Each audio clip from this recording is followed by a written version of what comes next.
ایک نہایت ہی اہم اور تازہ ترین خبر۔ لبنان میں حزب اللہ کے ٹی وی چینل المنار کے مطابق لبنان کی فوج کے سیکریٹ سروسز شعبہ امنیت داخلی نے ایک ایسے جاسوسی نیٹ ورک کا انکشاف کیا ہے کہ جو سن 2004 سے اسرائیلی انٹیلیجنس موساد کے لیے لبنان میں سرگرم عمل تھا۔ سن 2009 فروری سے لے کر گزشتہ 4 مہینوں کے درمیان اس نیٹ ورک سے تعلق رکھنے والے 36 افراد کو گرفتار کیا گیا ہے، اور مذکورہ افراد کے گھر سے تلاشی کے دوران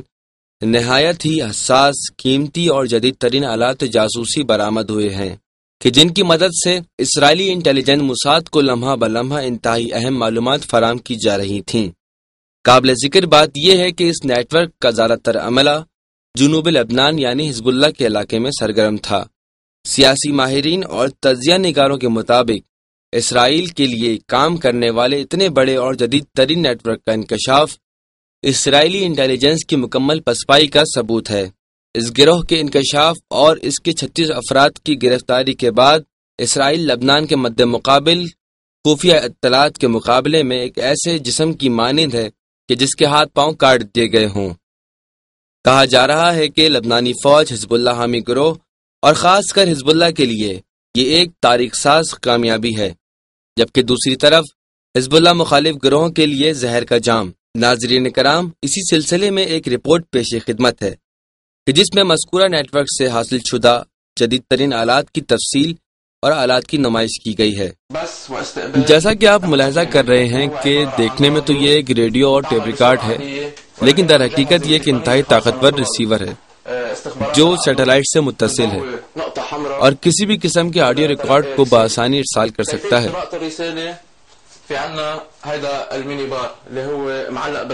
اس چھوٹی سی الماری کے اندر ایک لکڑی کا باکس موجود ہے جس میں تالا لگا ہوا ہے۔ جب ہم اس کو چابی سے کھولتے ہیں تو اس کے اندر سے یہ سارا جدید جاسوسی آلات پر مشتمل سسٹم برآمد ہوتا ہے، ایک ایسا آلہ کہ جس پر عربی کی بورڈ بھی نصب ہے جو در حقیقت سیٹلائٹ پیغام ارسال کرنے کے لیے استعمال ہوتا ہے۔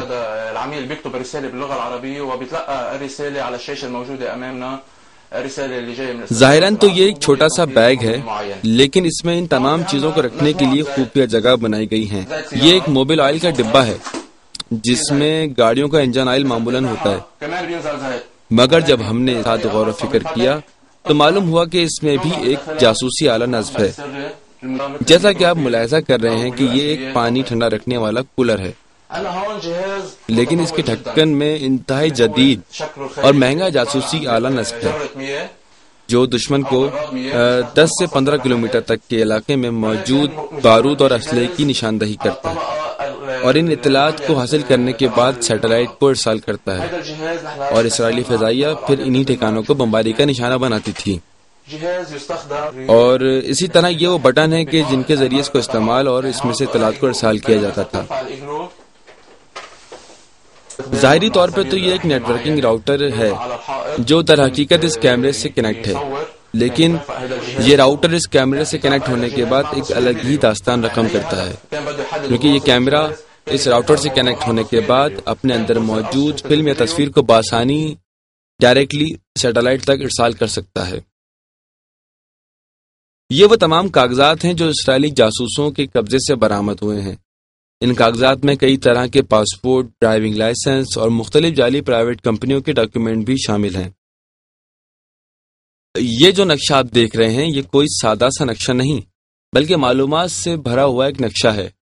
کہ جس میں فوجی مقامات، سول مقامات، شہر کے اہم دفاتر اور مراکز کے ساتھ ساتھ حزب اللہ کے تمام وہ مراکز شامل ہیں کہ جن کے بارے میں دشمن کو زیادہ آگاہی نہیں۔ یہ وہ سارا سامان ہے کہ جو معمولاً ہر گھر میں موجود ہوتا ہے، لیکن یہاں پر ان چیزوں سے اور ان کے اندر چھپائی گئی چیزوں سے جو کام لیا جا رہا تھا، ایسا کام ہرگز کسی اور گھر میں انجام نہیں پاتا۔ یہ ایک چھوٹی سی ٹیبل ہے۔ اس ٹیبل کے تختے میں ایک خفیہ دراز بنائی گئی ہے جس کے اندر بھی جاسوسی کا آلہ نصب ہے۔ دیکھنے میں تو یہ ایک سادہ سی USB اسٹک نظر آتی ہے جس میں معلومات کو محفوظ کیا جاتا ہے، لیکن اس USB میں کچھ خاص قسم کے نقشے اس طرح سے محفوظ ہیں کہ جن کو کوئی بھی شخص بآسانی نہیں دیکھ سکتا۔ اس میں موجود نقشے ڈائریکٹ سیٹلائٹ سے متصل ہوتے ہیں اور مختلف مقامات کی نشاندہی کا کام انجام دیتے ہیں۔ اسی طرح یہ دیکھیے، دیکھنے میں سامان رکھنے والا ایک بیگ، لیکن اس میں جاسوسی آلات کو چھپانے کے لیے خفیہ جگہیں بنائی گئی ہیں۔ یہ وہ نقشے ہیں جن کو اسرائیل نے سیٹلائٹ کے ذریعے حاصل کیا ہے اور پھر اپنے جاسوسوں کو لبنان میں ارسال کیا ہے تاکہ اس نقشے میں موجود مقامات کی صحیح طور پر نشاندہی کا پتہ لگایا جا سکے۔ یہ سارے آلات دنیا میں کم نظیر اور قیمت کے لحاظ سے انتہائی مہنگے ہیں، یعنی ان تمام آلات کی قیمت کا اگر اندازہ لگایا جائے تو بعد $1 ارب سے اوپر چلی جائے گی۔ ان تمام آلات کو اسرائیل نے خصوصی طور پر تیار کروایا ہے کیونکہ یہ وہ آلات ہیں کہ جو دنیا کی بلیک مارکیٹ میں بھی میسر نہیں۔ دیکھنے میں تو ایک کتاب کا کور یا فائل کور ہے کہ جس پر کسی کو کوئی شک و شبہ نہیں ہو سکتا، لیکن جب ہم نے اس کی جانچ پڑتال کی تو معلوم ہوا کہ اس کے اندر بھی جاسوسی کے آلات چھپائے گئے ہیں کہ جس کے ذریعے سیٹلائٹ سے رابطہ ممکن ہو سکتا ہے۔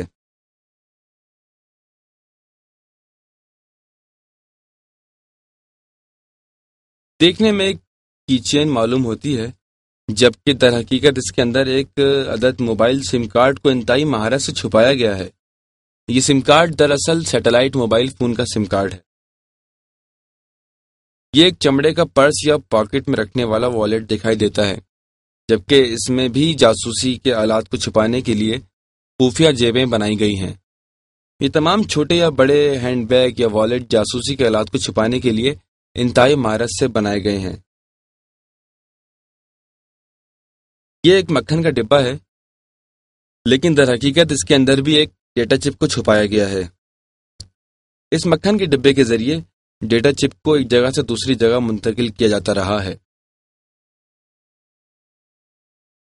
اسرائیل کی انٹیلیجنس موساد کے لیے کام کرنے والوں میں سب سے اہم نام ریٹائرڈ لبنانی فوجی جنرل کا ہے۔ ادیب عالم کے اقبالیہ بیان کے مطابق وہ اور اس کی بیوی اور اس کا سالہ گزشتہ 15 سالوں سے موساد کے لیے جاسوسی کا کام انجام دے رہے تھے اور لبنان میں اسرائیل کے لیے جاسوسی کے جال کو پھیلانے اور منظم کرنے میں ادیب عالم کا بنیادی کردار رہا ہے۔ جولائی 2006 کی اسرائیل اور حزب اللہ کے مابین جنگ میں بھی اس جاسوسی نیٹ ورک نے حزب اللہ کے حوالے سے اہم اطلاعات کو اسرائیلی انٹیلیجنس کے حوالے کیا۔ سیاسی ماہرین کی نگاہ میں اس تمام نیٹ ورک کا پکڑا جانا حزب اللہ لبنان کے لیے ایک تاریخ ساز کامیابی ہے۔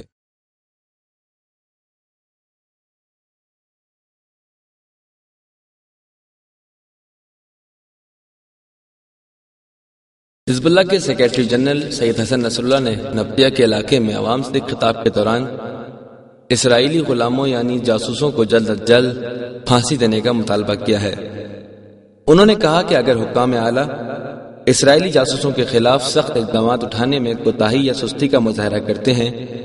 تو وہ بھی اس سنگین جرم میں برابر کے شریک ہیں۔ انہوں نے دشمن کی سابقہ تفرقہ انگیز چالوں کو مد نظر رکھتے ہوئے کہا کہ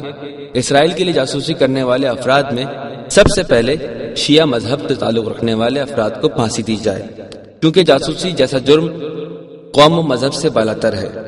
جس کے ذریعے دشمن کی اگلی سازش کو ناکام بنانے میں آسانی حاصل ہوگی، کیونکہ دشمن مذاہب کے درمیان تفرقے کو ہوا دینے کی کوشش کرے گا۔ اسی طرح 6 وہ جاسوس جو لبنان سے فرار کر گئے ہیں کے بارے میں کہا کہ وہ لبنان واپس آ جائیں اور خود کو قانون اور قوم کے آگے تسلیم کریں۔ ممکن ہے عدالت میں ان کے رویے پر کچھ نرمی بھی عمل میں آ سکتی ہے، ورنہ دوسری صورت میں ان کے خلاف سخت کارروائی کی جائے گی۔ انہوں نے کہا کہ گرفتار کیے گئے جاسوس اسرائیل کے لیے صرف اطلاعات کی فراہمی کا کام ہی نہیں بلکہ